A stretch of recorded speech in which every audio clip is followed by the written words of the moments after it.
আমি বহুত কষ্টৰে বহুত নিষ্ঠাবানেৰে এই উৎসৱটি শ্ৰী শ্ৰী বিশ্বকৰ্মা পূজা ভাগ আমি অনুষ্ঠিত কৰি আহিছোঁ সকলো নিজিংবাসীয়ে। যিহেতুকে আমাক এই সমস্ত নিজিং গোটেই অঞ্চলটো আমাৰ কাৰুকাৰ্য অন্যবা মেকানিক কোনোবা যোগালী কোনোবা মিস্ত্ৰী এই সম্প্ৰদায়ৰ লগতে বা ড্ৰাইভৰ এই সম্প্ৰদায়ৰ লগতে সৰহখিনি মানুহ জড়িত আছে। গতিকে এই অনুষ্ঠানভাগ আমি আজি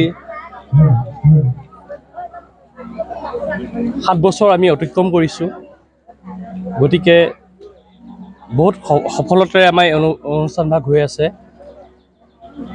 গতিকে সকলো ধিংবাসী ৰাইজক আমি অনুৰোধ জনাওঁ যে অকল ধিংবাসীয়ে নহয় সকলো অসমবাসী ৰাইজক অনুৰোধ জনাওঁ যে এই অনুষ্ঠানভাগ আমাক পাতি নিবৰ কাৰণে আকৌ আগুৱাই যাতে আমি যাব পাৰোঁ, এই অনুষ্ঠানভাগ যাতে আকৌ আগুৱাই লৈ যাব পাৰোঁ, আমাক সকলোৰে আমাৰ সেৱা প্ৰাৰ্থনা আমি সকলোৰ পৰা বিচাৰিছোঁ। এয়াই আমাৰ কথা।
আমি বহুত কষ্টৰে বহুত নিষ্ঠাবানেৰে এই উৎসৱটি শ্ৰী শ্ৰী বিশ্বকৰ্মা পূজা ভাগ আমি অনুষ্ঠিত কৰি আহিছোঁ সকলো নিজিংবাসীয়ে।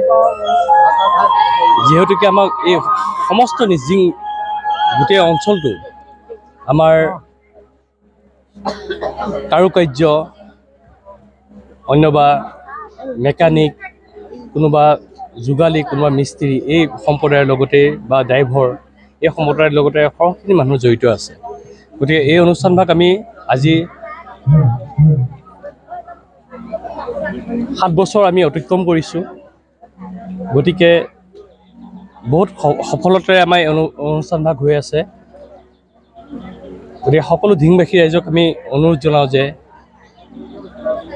অকল ধিংবাসীয়ে নহয় সকলো অসমবাসী ৰাইজক অনুৰোধ জনাওঁ যে এই অনুষ্ঠানভাগ আমাক পাতি নিবৰ কাৰণে আকৌ আগুৱাই যাতে আমি যাব পাৰোঁ, এই অনুষ্ঠানভাগ যাতে আকৌ আগুৱাই লৈ যাব পাৰোঁ, আমাক সকলোৰে আমাৰ সেৱা প্ৰাৰ্থনা আমি সকলোৰ পৰা বিচাৰিছোঁ। এয়াই আমাৰ কথা।